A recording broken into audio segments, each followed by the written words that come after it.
can forget the moment Richard Gere snaps down that jewelry box in Pretty Woman? Or Aunt Vula in My Big Fat Greek Wedding. He doesn't eat meat. He don't eat no meat. Iconic moments from some of Hollywood's most beloved films.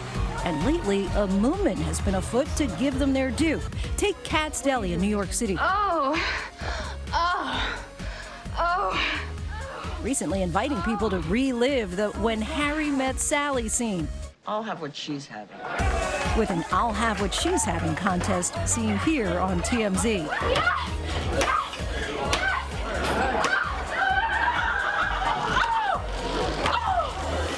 And here in Los Angeles, welcome to Rom Com Fest. The first ever Rom Com Fest, a gathering to celebrate romantic comedies and all they represent.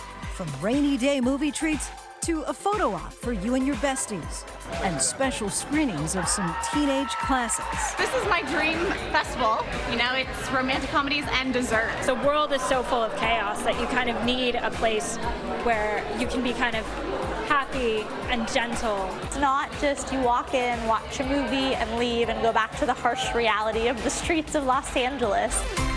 Miraya Berke is the 29-year-old founder behind this labor of love. I wanted to create these environments that really spark joy and celebrate love, I think is so important right now. One of the guests of honor, actor, writer, and creator Rachel Bloom. I'm just a girl in love.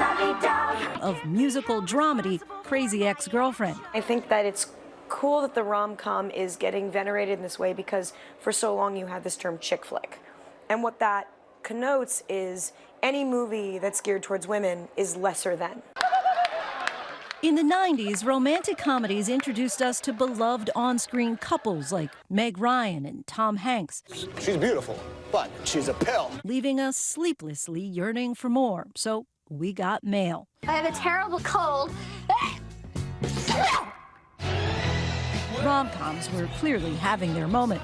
But then by the mid-2000s, it was harder to get these feel-good films made on the big screen. A lot of studios hadn't figured out how to make a romantic comedy that they both loved as a film and made sense for them financially. Today, rom-coms seem to be making a comeback. On the big screen, Crazy Rich Asians dominated the box office last year with a whopping $238 million globally. And streaming services like Netflix investing in romantic comedies like the wildly popular To All the Boys I've Loved Before.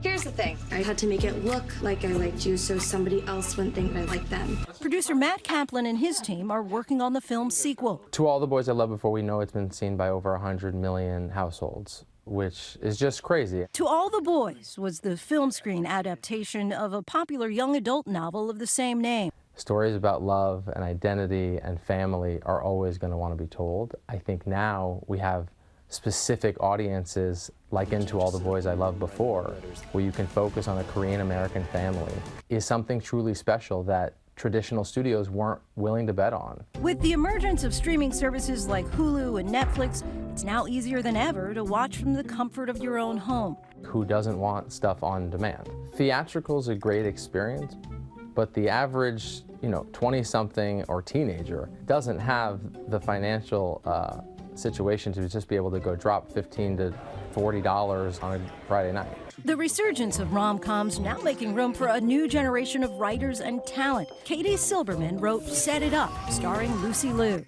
This is how it always starts in my nightmare. What are you doing? What is he doing? Shopping the script to studios around town before ultimately finding it a home at Netflix. It felt like everyone was coming out of the woodworks to admit that this was a genre that they missed and that they loved at the time. And then Netflix ended up being, I think, the perfect place for it. Recently, she and Olivia Wilde teamed up on Booksmart, which was released on the big screen in theaters nationwide. Mace, listen, it is very important that you keep the safety. Olivia Wilde tweeted at the time saying, "We are getting creamed by the big dogs out there and need your support. Don't give studios an excuse not to greenlight movies made by and about women." Wilde acknowledging the challenge of getting female storylines greenlit and also filling theaters. I think there's room for both the theater experience and streaming. I mean, I'm so excited to watch Hulu's new 4 Weddings and a Funeral, which is amazing. But I also am so excited to go to the theater and see a romantic comedy. returning us to a place where love conquers all.